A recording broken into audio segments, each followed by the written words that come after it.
Welcome to the Deadass Podcast.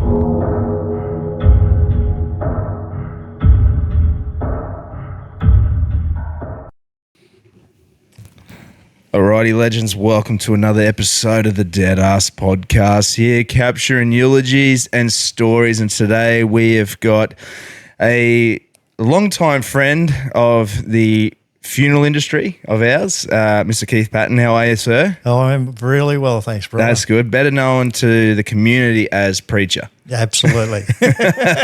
So from here on in, if you want to know who he is, it's Preacher.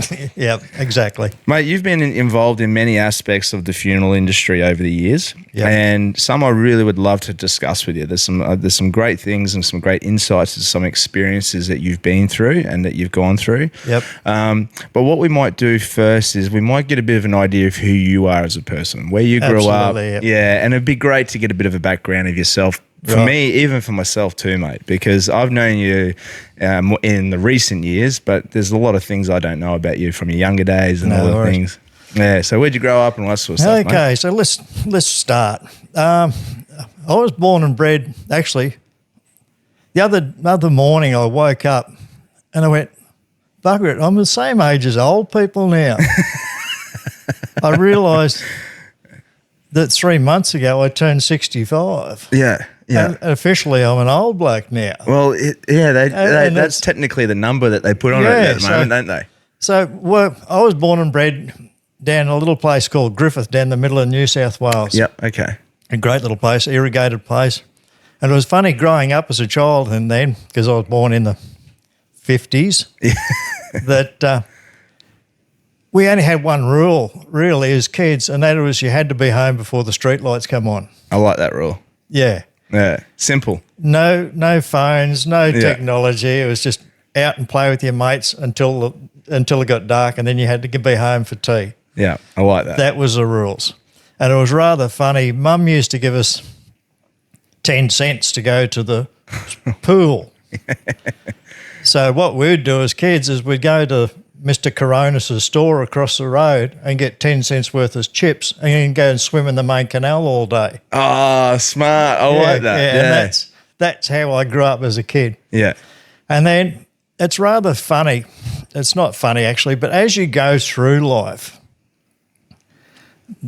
as you travel through life, you'll hit little potholes or little bumps, and all of a sudden your life's off in a different direction altogether. Yes. Yeah. And people will be familiar with that as they grow. And first of all, I have to just say one thing. Yeah. Please, if I get a bit emotional, yes, please, I'm sorry. No, you're all right, mate. But you're fine. Because I have a bit of a story. Yeah, of course. I love to hear it. And anyway, so I end up meeting a beautiful lady. Yes. And we got married. Oh, did you? Yeah. Oh, lovely. And 3 months, we had an immaculate conception because 3 months after we were married, we had our first baby boy. And then, I like that. Yeah. And then I was 21 at the time, so we had our first son in 1981. We had our second son in 1982. Oh. We had our third son in 1983. Oh, wow. And my wife didn't want to have a football team, so she went and had the tubes done. Yeah, yeah. And then in 87, we had our daughter. Okay, yeah. So it really worked. Yeah, it really worked well. Yeah. So, and everything was going absolutely great. Yeah. Kids were going well and everything. And what were you doing as a person during that time? Like, what were you, career-wise and that? Career-wise, I was actually a motor mechanic. Okay, yeah, right. Okay. Yeah, and I worked and up until about 2002 I worked for Goff and Gilmore, which were Caterpillar agencies down in New South Wales. Okay, right. So I worked on heavy machinery. Yeah, okay, sweet. Yeah. And everything was going absolutely brilliant until the day after Boxing Day in 2002. 2002. Yeah. My second son, Mark, had a fight with his partner and he went and hung himself. Oh, I'm sorry to hear that, mate. That's fine. Yeah. And I'll talk further on that later. Yeah. But so that destroyed us. Yeah, yeah. And we found that everything around that town reminded us of our son, and it just hurt. Yeah, of course. So we decided we'd press the restart button. Yeah. Again, another dent in the road. Yeah. And we moved up here to Rockhampton. Yeah. Now, what gave you the appeal for Rockhampton? What was there? Was there something up here, or what was it? We knew people, and Yes. also Michelle's sister lived out at Emu Park. Okay. So right. there was family. There was family. So here, yeah. they gave you a direction to go to. Yeah. So Yeah. we just pressed the restart button, moved Yeah. up to Rockhampton. And Brian, we're here a week when we had a call that our eldest son took his own life over in Adelaide. Oh shit, mate. Yeah. So this was within a week Yeah. of you moving. Yeah. So that was in 2004. So Oh shit. so we'd lost our two eldest sons. Two eldest sons. Yeah. And as a result of that, I did a lot of study on depression, etc., and Yeah. the different forms. And we actually found that the best description was the depression they suffered with was actually hereditary. Okay. And it had come down through my wife's side of the family. Yeah. She'd lost a brother to suicide and also an uncle. Okay. Yeah. So unfortunately, it happens. Yes. Yeah. So we've got two remaining children still, and they're going great. I now have 6 grandkids. Oh wow! Congratulations, So mate. we're going well. Yeah. But when I did that study on depression, etc., I started to get a bit out of it. Yeah. And then I also did a bit of training with Lifeline. Okay. Yeah. Rightio. And I thought, if I can save one life, Yeah. that would mean that my son's deaths weren't in vain. Yes. Yes. And I worked for it. So when we moved up to Rockhampton, I got a job straight out in the mines. Yeah. Okay. I found the best way to deal with my emotions and everything was just to bury it with work. Yeah. Yeah. Did you find that was a healthy choice? Not really. Yeah. It wasn't really good for the head. But Yeah. But one thing that did help me is that when the company I worked for out at the mines was very good, and we had a conference down in Sydney. Yeah. Okay. And I went down for it because I was a supervisor at the time.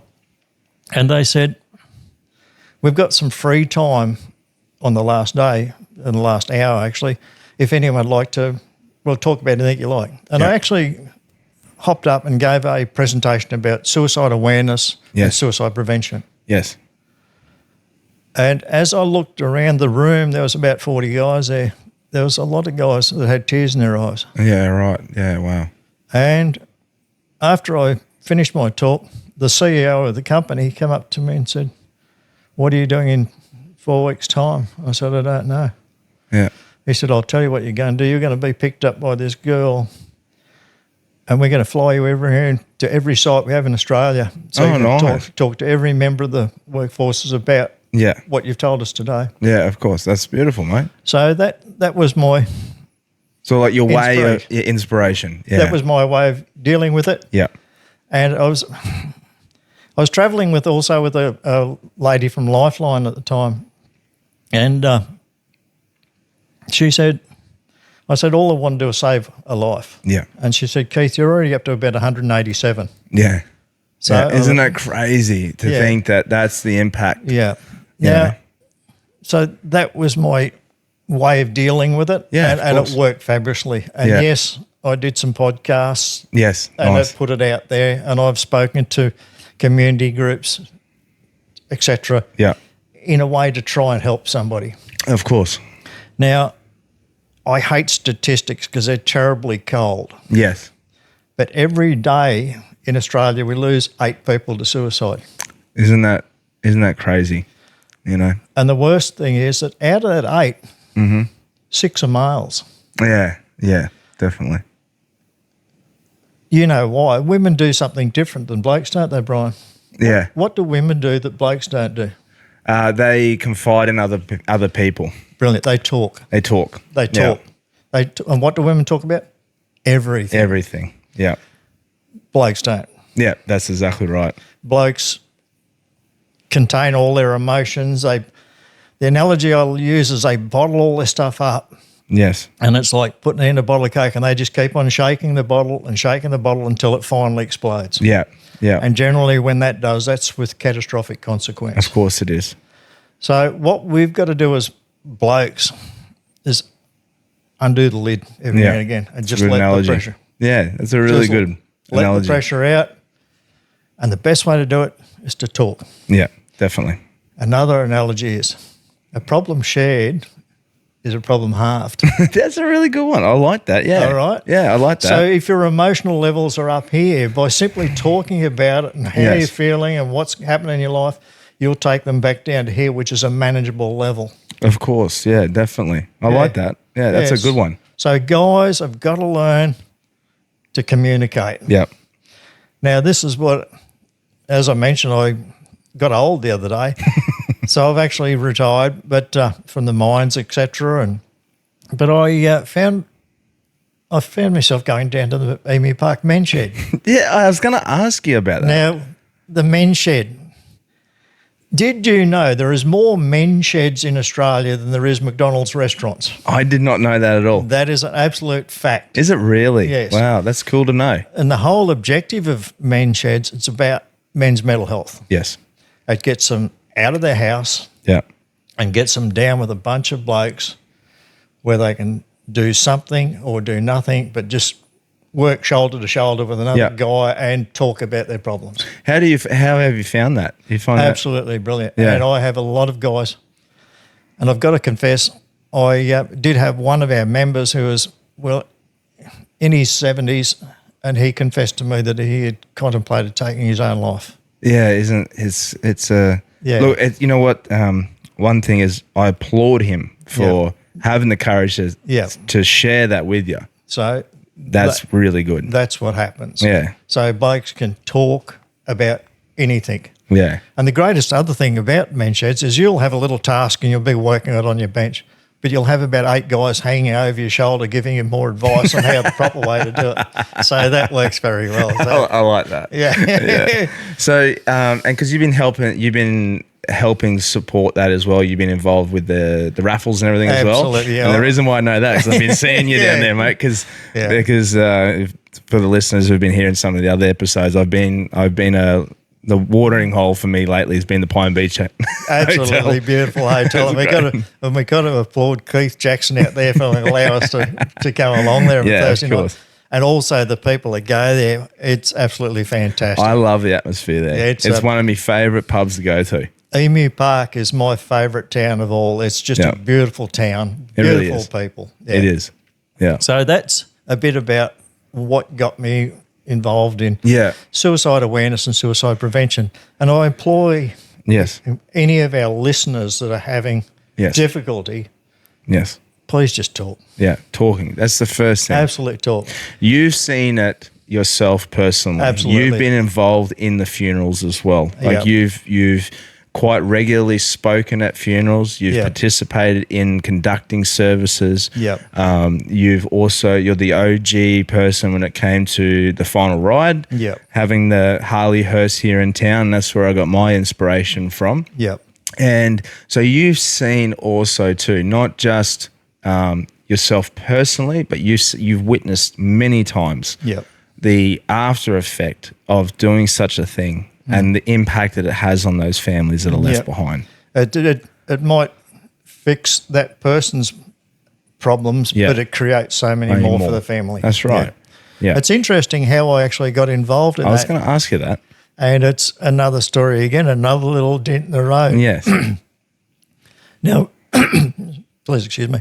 Back in the 70s, okay, yeah, I used to have motorcycles, and I had quite a big motorbike. I had an old Quacker 9 back then. Oh, nice bike. Yeah, and we had no speed limits down in New South Wales. So wherever I went was as fast as a bike could go. And I'm going to use old term terminology here. I like it. There's from Griffith to Wagga is 116 miles. Yeah. So what's that, about 200 Ks, right? Yeah. And I could do it in an hour and 5 minutes. And there were 4 towns in between. So that gives you an idea how I used to ride. Yeah. And when my first son was born, I said, the bike's got to go. Yeah, hang up the bike. Hang up all the bikes. So I sold all my bikes because I knew if I didn't, I wouldn't watch him grow up. Yeah, that's a good point. Yeah. I would have killed myself. Yeah. So all the bikes went. And then I mentioned we moved up here in 2004 and I went straight out to the mines and started working. And one day I rang up my wife and I said, I'm going to stop smoking. Okay. And she said, yeah, whatever. Yeah. You've been smoking since you were 14. I said, I'm just going to stop. But one of the guys out here selling his Harley, I'm going to buy it. Oh, wow. And if I start smoking again, you can sell the Harley and have the money. Yeah. Oh, I like that as a challenge. So that was the end of it. I have not smoked since. Really? Yeah. Wow. Congrats, mate. That's great. And I end up, once I had my Harley, I end up joining the local Rockhampton Harley Owners Group. Yes. And we had a big conference here back in 2008, and there was 800 bikers over at the showground Wow. for the weekend. That would have been unreal. It was great.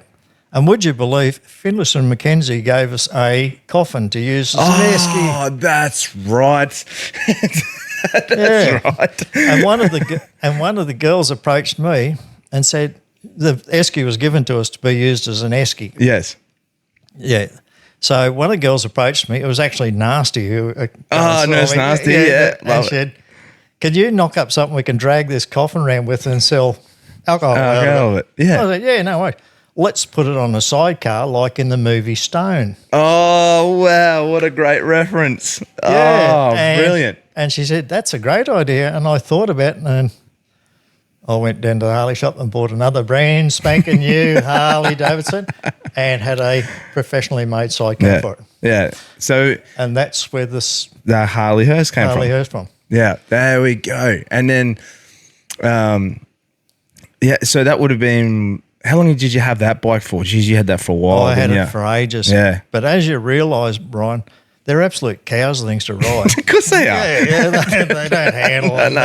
No, they're not. They're not. They're purely for funerals. Yeah, absolutely. You can't take it shopping. No, you can't go. take it. Yeah, you can't go for. No, you can't go for a beach cruise. No, it's funerals only. Yeah. And you'd know this too. There's stories you can tell when you do funerals. Oh yeah, definitely. Yeah. And it takes a while for people to actually go. It does. Yeah. I've got to tell a fantastic story. Oh, actually. please do. Please do. I did a funeral for a gentleman, and his wife said, "Preacher, he's not gonna like this." And I said, "Well, he's gonna have to get over it." He said he didn't like Harley Davidsons. I went, "No, well, never mind." Never mind. Yeah. And we were doing the service out at St Christopher's Chapel. Oh, yes. And then later we were taking him out to Yeppoon to be buried out there. And as I was riding out to St Christopher's Chapel with the gentleman in the coffin beside me, Yeah. I noticed the mudguard starting to vibrate on the sidecar. Oh yeah. Yeah. And when I pulled up at St Christopher's Chapel, there was 10 broken spokes on the Oh shoot. on the sidecar. Yeah. So I thought, bugger it, he's got me. It's like your payback. Yeah, it was my payback. Isn't it? It's like it's an omen, isn't it? So I had a black one-tonner that I'd also converted into a hearse. So because it had the rollers and everything on it too. The rollers. So I immediately rang my wife to bring the one-tonner into St Christopher's Chapel. Yeah. And to my amazement, she said, "I'm only a kilometre away." Really? Yeah. I said, "You weren't coming in today?" She said, "Yeah, but I just thought I should." Wow, isn't that a crazy feeling? Yeah. So I walked up to I said, "Okay." So I went up to the gentleman's wife and I said, "Look, you're right. He broke me bike." Yeah. But he said, "Oh," she said, "What are we going to do now?" I said, "Well, I've got the one-tonners just about here. Yeah. We're going to do the rest of the service with the one-tonner."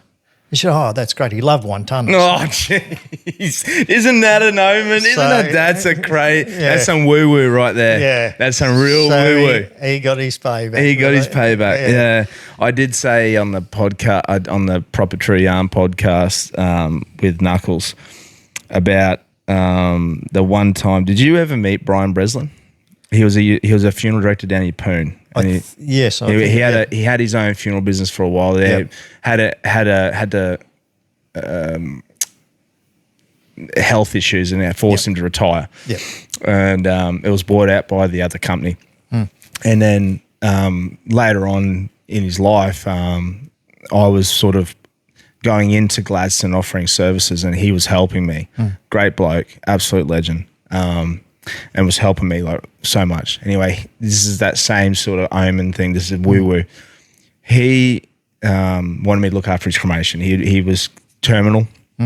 He was getting crooked. I saw him on the Monday because I had this gut feeling. I was down in Gladstone on a different trip, and I just had this weird feeling that I needed to go and see him. I went there and I saw him. I was having a chat to him, and he was on his chair, and I said to him, "Look, mate," he goes to me, this is going to be the last time I see you."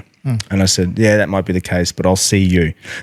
And he had this like weird little chirpy smile on him, like, because he was always looking away to get you or say something to you or do something. And anyway, he ended up passing away at home, got the call, had to go down there. It was about 9 o'clock at night. Get down there, do the transfer, put him in the back of the vehicle, go to start the car. The immobilizer had shit the bed. And I didn't know that. So the car wasn't going anywhere. Called RACQ, called people to try and bypass it, do whatever we could do. It would not work. By this time, we'd been there for about an hour and a half. And I said, I've got nothing else I could do. The other vehicle, I couldn't bring it down because it would have deterred them just in case there was a job up here. And knowing my luck, it would happen. He had a single cab Hilux ute with a canopy in there. And his wife said to me, she goes, "Brian's going to love this. He's got his car here. Why don't we just put him in the back of his car and we'll take him back to Rocky?" I had no other alternative, mate. Yeah. He was in the back of his own car and we took off, and he even made sure that the fuel was empty for me, so I had to pull out the servo and fill it up and get it home. And like you said, it was like this one last laugh. Like, it's never happened to me ever before. Yeah. In the 20 years or whatever I've been doing it, it's never happened. And this one time I go to do that to a mate, and I get this plate on. He got me. Yeah. He got me. Yeah, that's all. So, yeah. That's not the only time it happened to me, actually. So it's good. You've just got to realise they're having the last laugh. Of course. Which is great. Of course, definitely. Yeah. And and the other thing I found, when I was doing funerals, sometimes people would say, "Oh, can I pay for it before you do the job?" Oh, yes, yep. I went, "No, we can't do that because we've got a saying in the business that you don't pay the ferryman until you get to the other side." Yeah, that's a good point. Yeah, definitely. So I like that. Just in case. So, no, it's all been good. So, look, moving up here is the greatest thing I ever did. Yeah, it sounds like it, mate. It really does. It was really pressing the reset button for us in particular. Yeah. As I said, we've got now 6 beautiful grandkids. 6 beautiful. Oh, that's great, mate. Yeah, ranging from 17 down to 7. So life's really good. I want to know now, because you're a very productive person. Sorry, mate. I'll just pause it one sec. All right, we'll get back to it. Now, you've also been involved in other aspects of the fuel industry as well, mate, which I find very fascinating. Right. And there is going to be some people that will love the concept of this, and it's pretty rare around this area, and I'm pretty sure the only person that does it or was doing it. Yeah. Death scene cleans. Yeah, absolutely. And we're going to have to blame Colin for that. Yes, that's right. So Cole's at fault for this. Yeah, he approached me one day and said, "What do you like with bad smells?" And I said, "Believe it or not, I'm pretty good." Yeah. Because I forgot to mention it, but when I was growing up down in Griffith, one of my jobs, I used to work for a towing company. I used to work for NRMA, actually. Oh, really? Okay. And I used to have to get the tow truck and every now and again go and retrieve a vehicle that somebody had taken their life in. Yeah, okay, of course, yeah. So I was familiar with that. With the smell, the odour. Smell and the fluids, etc. Yes. And Colin here said, "We need somebody who can do some cleanups." Yeah. So what happened was, I'll give you a bit of a background on that. we actually originally had done a coroner's job where a deceased person had passed away in a rental property. We might have already told you this, but we'll give the listeners a bit of an idea. And there was obviously a bit of a death scene there that needed to be cleaned. Now, the real estate agents rang us directly and said, is there someone that you have? Now, there was no one there at all. And at the time, a lot of house cleaning or bond cleaning places wouldn't do it. So Cole talked to me about it, and I remember it because it was Origin night specifically. And he said, why don't we try it? We'll have a go at it. So we went and did it. And mate, I'm not fit for that. Like I haven't. Didn't have the time, and two, like it does take a special kind of person to do that stuff. I know it's ironic because I deal with body preparations, all that sort of stuff, but it goes a lot more further than just cleaning up an area. There can be a lot more involved. A lot more involved. So, and then that got to the point. Well, maybe that's something that Preacher might be interested in because I don't know, how did that, did he just mention it to you randomly or was it? Yeah, it was just out of the blue. It was out of the blue. And I said, we'll give it a shot. We'll give it a shot. And our very first job was reasonably local. Yeah. And the gentleman had been in the residence. He'd passed away about 3 weeks prior. Yeah, wow. That's a great way to be introduced to it. So I don't know whether our listeners are familiar with what happens, but the body starts to break down within about 2 days. Yeah. And his bodily fluids actually soak through the timber floor and down onto the concrete down below. So wow. So when we had to tidy that one up, we had to actually cut the floor of the house out. Yeah, because that was what I was getting to. Yeah. So we were lucky in the sense of this was just a low set brick home with a tiled floor and it wasn't too bad. But there were jobs there where that's like you've got the old Queenslander homes, you've got homes where the body fluids and all that can transfer underneath the flooring and go through the walls and then under wardrobes. And then anything that stuff starts touching to, like it becomes a hazardous material, hazardous waste. Anything that it can absorb a smell has to go. Yeah, that's right. And so what turns into just a simple a potential cleanup turns into a potential construction site because there's so much that it needs to be done. And it's ironic when you're talking to people and you mention that you've got to gurney the walls and the ceilings with a high pressure washer and stuff like that, and the chemicals you use and absolutely terrible. That's right. But it's just a fact of life that it How happens. did you go with that first job? All right. Oh yeah, we did well. Yeah, we did well. We fixed it. But there was numerous trips to the tip just to get rid of stuff. Yeah. What was probably your most memorable one? Do you have one there that stands out? Yeah, I have. Generally, when you go into and you'll be familiar, you go into a residence or a place, and you have to switch off. Yeah, of course you do. Yeah. And I can't go too far into this, but I did have to go into a residence where there'd been a double homicide. Okay, yeah, sure. Yeah. And that one hurt because one of the victims was very young. Oh, okay, yeah. That's as far as I'll go with it. Yeah, of course, yeah. So, but it's a horrific scene. Yeah. Young person involved. Yeah. So that one touched too much. So. Yeah, so that would have been because when you're going in there too, and you can almost visualize how it's happened. You can see, you can almost visualize the process of how this has happened. And it can be a very emotional, stressful thing. And I've done cleans where one I did particularly reasonably local. The gentleman had been beside his bed for 3 months. Wow. Jeez. And so you can imagine, you can picture that. You can picture that. And the ironic, rather the weird thing about it, there was houses not but 6 metres either side of it. Really? And everyone had thought he'd gone away on holidays. Really? Yeah. Yeah, wow. Did you imagine 3 months worth of like just the materials are accumulating at the front, the lawns?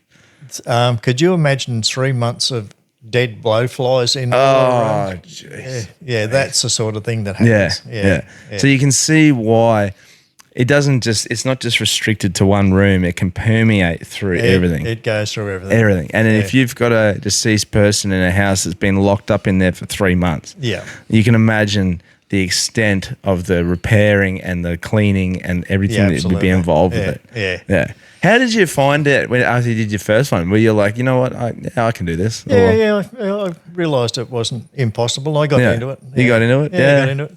And it's rather ironic with the starting in the funeral industry. I've lost count of the amount of biker funerals I've done. Oh, yeah, you would have done so many. Yeah. It's just constantly. And I found myself actually travelling all over the state. Yeah, isn't that crazy too? Yeah, I've done quite a number of funerals down in Brisbane. Yep.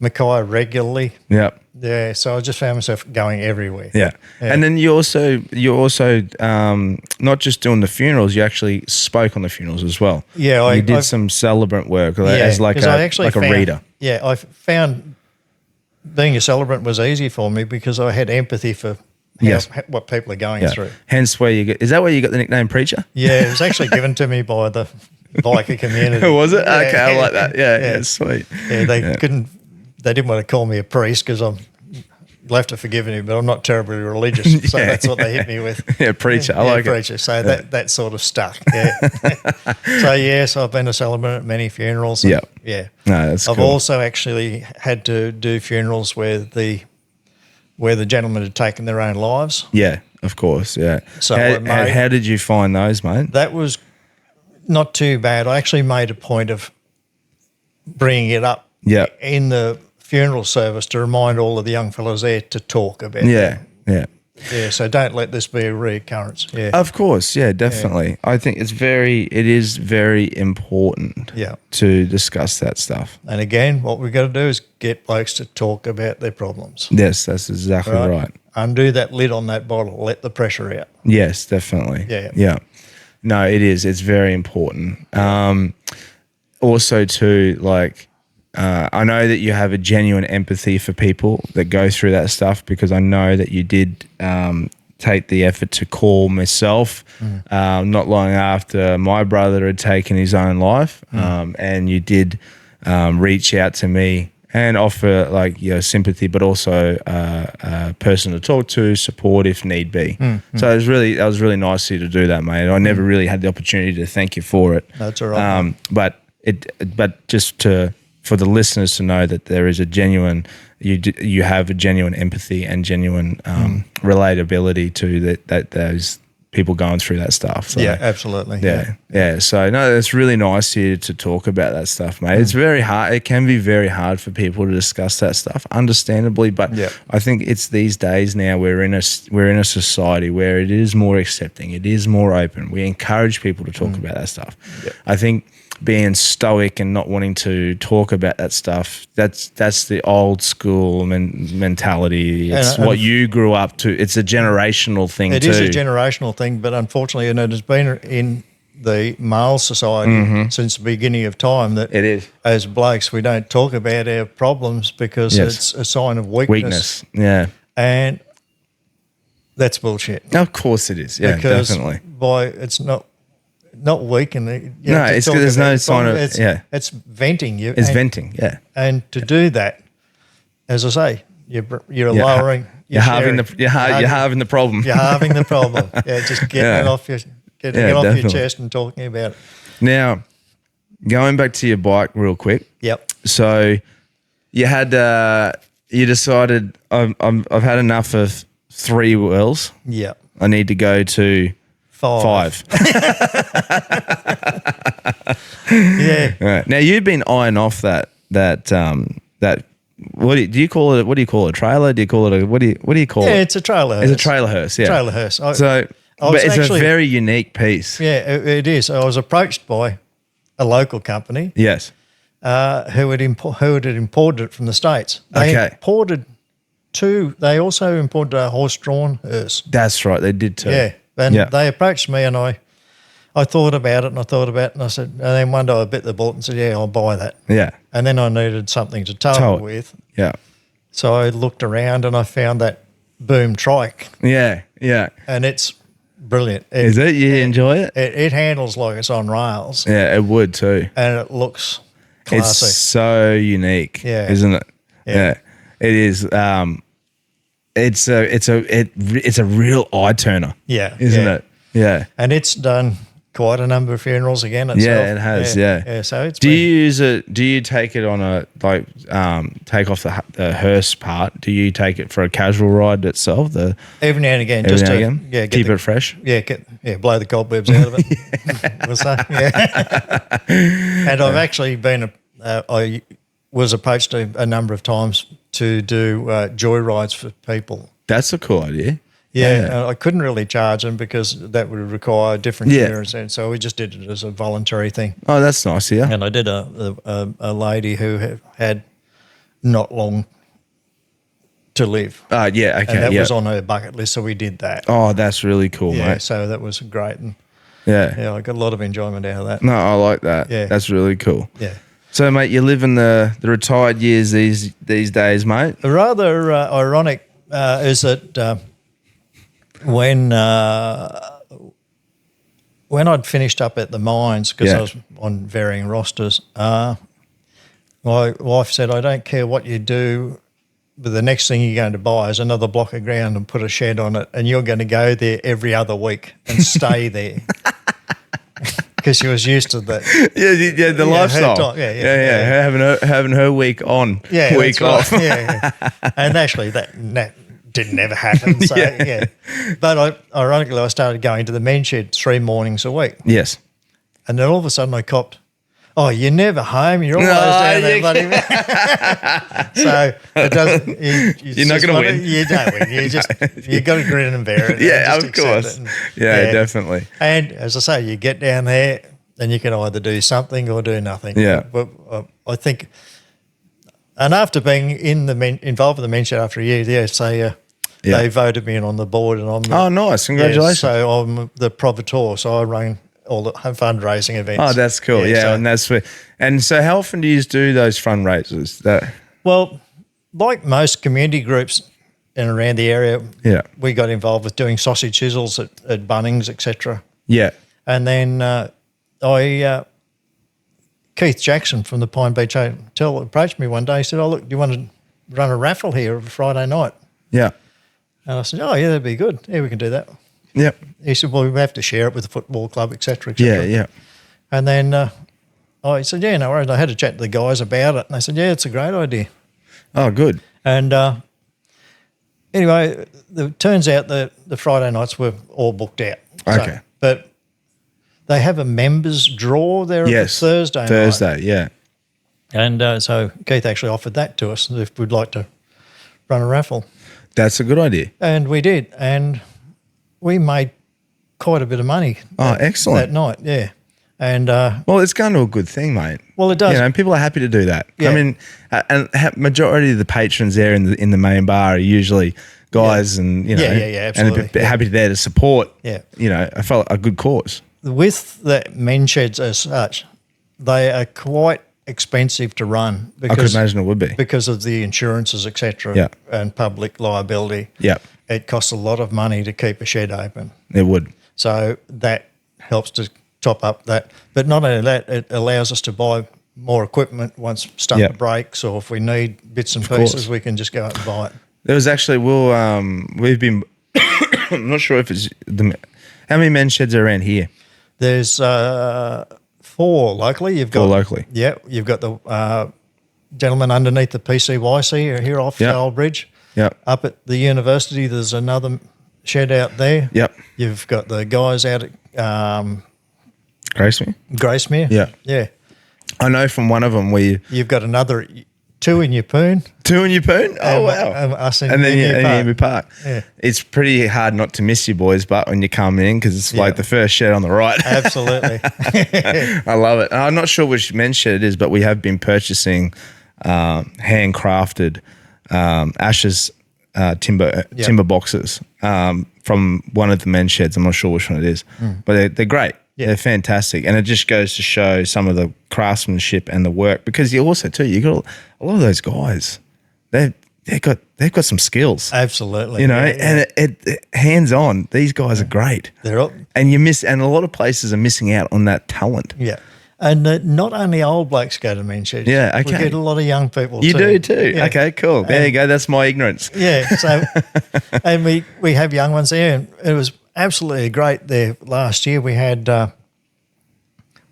6 high school students Did you really? come for a number of weeks Oh, that's cool. just to learn different trades and learn skills. Yeah. And that was fantastic. Oh, that's awesome. Yeah, it was really spot on. Yeah. Like, because I would put it to something it would remind me of like a woodworking class or something like Absolutely. that from high school. Yeah.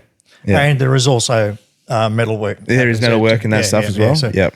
particularly with our shed, we've got a hot bay. Oh, nice. For steel work. Oh, cool. But a lot of benches for timber work. Do you give is there an opportunity for people to come to the men's shed and say, hey, I'm chasing something like this, or do you do it more of just for your own work or stuff like that? What do you do? We do work for people, but one thing we're very strict with is that we won't take work away from contractors. Yes. Okay. Yep. That's good. It's good. Yeah. That's a good thing to. And the other thing is we're not covered by insurance to go and do work at people's houses or anything, so we can't carry out. Yep. Yeah. So everything we do is we do a lot of furniture restoration for people. Yep. Yeah. So. Oh, that's good because just to give the listeners a bit of an idea, because it does. Yeah. It does help. So. Yeah. Yeah, that's good. Yeah, so we've got projects that are ongoing. You do? People get us to make things for them. Oh, cool. Do you have any sort of big projects that you have to do? Yes, we do. And it was rather good. We were approached by Millman School. Oh, really?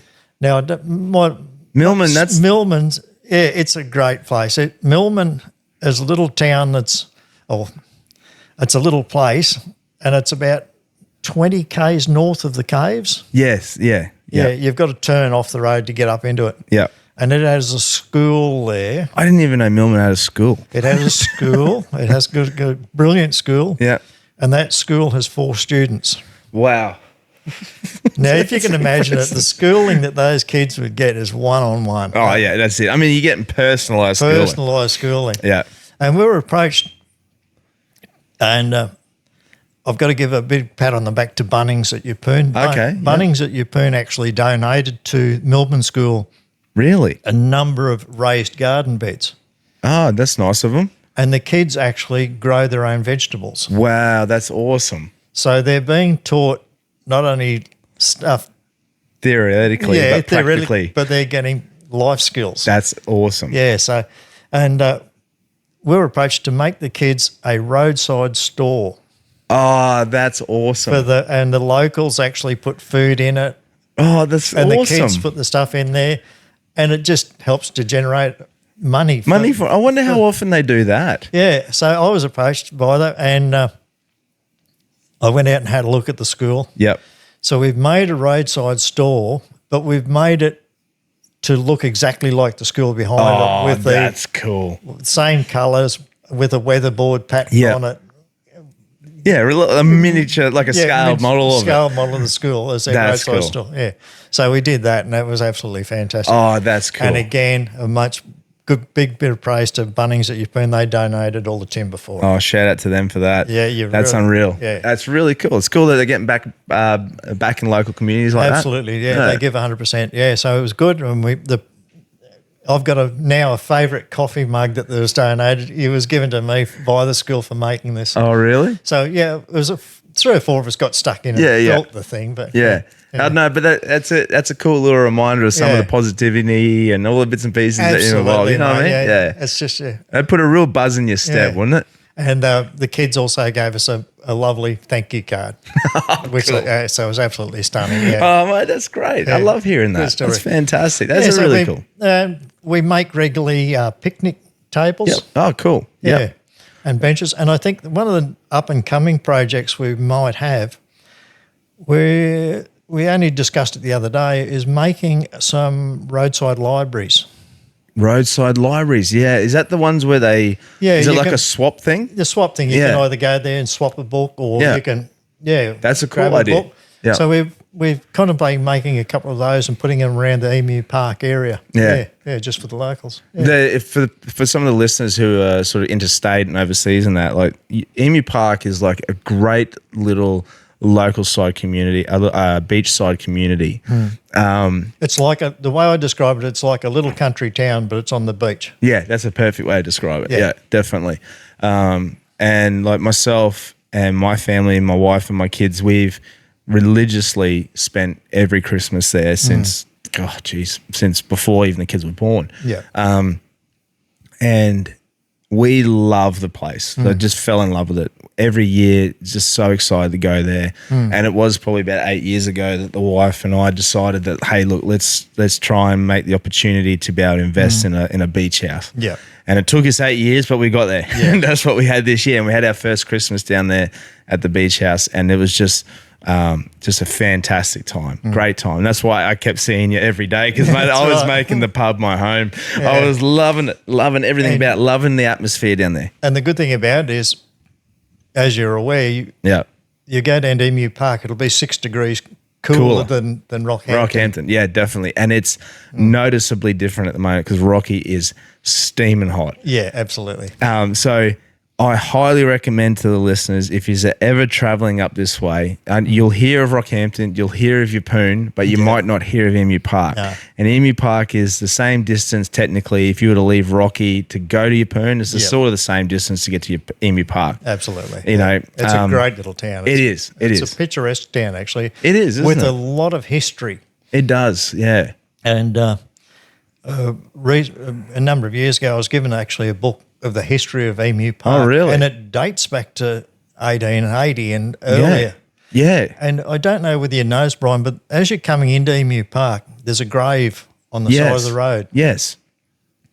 And that grave has been there since 1874, I think. Isn't it phenomenal? And that was a young gentleman who came over from England because he was suffering with tuberculosis. Oh, to get change of atmosphere to help try and clean his lungs. And unfortunately, it didn't work. He only lasted a couple of months, and he passed away. And that's his final resting place. Yeah, and it's just one single grave. Right next to the little hot entrance as you come into Emu Park. Believe it or not, there's actually another 4 graves around that immediate area, but no one knows where they are. Really? Yeah. And wow. One of them is a 5-year-old girl. But really? No one knows where she is. Wow. Yeah. So, that's amazing, isn't it? Yeah. To think that, because my first thought was too, when I did see that single grave, I was like, there would have to be some other graves around here somewhere. They wouldn't have chosen that one single spot for that one person without there being subsequently another couple or not, following that. Yeah. And also an interesting thing about Emu Park is that back in the early days, in the 1910s, 1920s, it used to have a thriving railway that used to run down to Emu Park. Yes, I did hear that. And the people, did you know for a fact there was actually 4 pubs down in Emu Park at the same time? I didn't know that. There's 4 pubs, and one was absolutely enormous. But the people that come down to Emu Park from the weekends would absolutely fill the train. We're talking in excess of 100 people getting off the train. And when you look at the pictures, the dresses they had on were absolutely incredible. Gorgeous. Yeah, so they'd come down. And a lot of people used to come down Rita Marta, Rita Marta was actually made by the manager of the Mount Morgan gold mine. That's right, it was too. He had his he had like a mansion on it. Absolutely. Yeah, it was huge, wasn't it? And that also looked out over the Great Keppel Islands, etc. Yes. Yeah. So a fantastic history there. Yes. But the train had come down, everyone would get off. People would go out to Rockhampton again to get away from the heat, etc. So it was a massive event. A lot of those big companies would have their Christmas picnics and stuff down there at Bell Park. Absolutely. And they were involved with a lot of those buildings there, for the serving and the foods. And another interesting little fact is back then there was a male beach and a female beach. Wow. That's and also too, fun fact that pier that turned 100 last year, didn't it? It did, yeah. 100 years old. 100 years old. That little pier. I mean, it's worse for wear these days. Yep.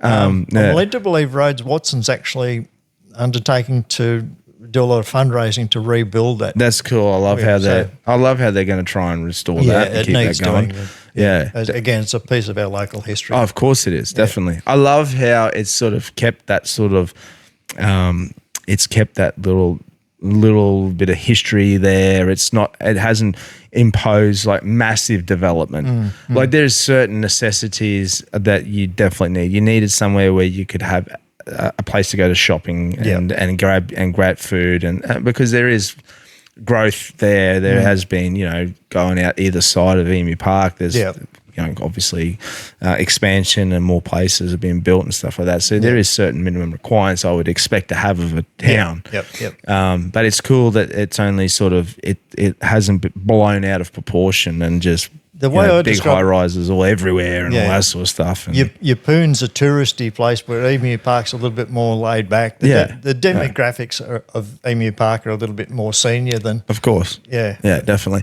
Don't get me wrong. I'm not opposed to development or anything like that. That's not what I'm talking about. I just like the fact that it just has that little bit of, I would say almost like a step back in time a little bit. Exactly. a taste of an old country town on the beach. I love it. That's a great analogy of that, actually, mate. So just touching on certain things. There's two things that we normally ask with guests that come on the podcast. Yep. First one thing is it's about who you could have a conversation with. Okay, so let's just say if you could have a podcast where you could sit down and talk to someone, any person in history, whether it was a Roman emperor or something from back in the day, or even up to recent history, is there anyone that you could have that is deceased now that you could have that conversation with? Get their life story, hear their dialect, get their tones. No, and you're going to know the answer to this. Yeah, I think I already know. Yeah. If anything, I'd like to talk to my sons. Yeah, of course, mate. Yeah. To be honest with you, mate, I was a little bit hesitant asking that question. No, that's something. And I already knew the answer was going to be that. But I'm sorry I sort of put that on you like that. No, it's fine. No, that's all right. But I understand that, definitely. Yeah. That's I think a lot of people would totally agree on that. If they had the opportunity to do that, speak to their family members. Yeah, just their family members. Yeah. Have a talk to mum once again, or have a talk to dad. Or, It's it's a beautiful thing, having the opportunity to do it now for people who are still present with us, to be able to have that chat to them and record it and have those conversations. It's hard to encapsulate someone's life in a video camera when you're doing the family outings and all that sort of stuff. I think it'd be beautiful to hear those raw conversations, some of the things, get a bit of an idea of who the people are. And mate, I appreciate you being honest with me about that one. Yeah. Absolutely. And I'm sorry about putting that on. No, it's fine, mate. In people who are present here with us now, anyone in the world that you could have a conversation with, get a bit of story? Is there anyone that you're a real fan of? I can't think of anything at the moment. There's so many really, really good people out there. Yeah. I mean, you ever think about it, mate? Like, absolutely. Yeah. But like the thing is, this is what I love about this stuff too, because as much as you want to hear the story of someone who might be famous and they've lived a crazy life. One I'd love to have you could talk to one day.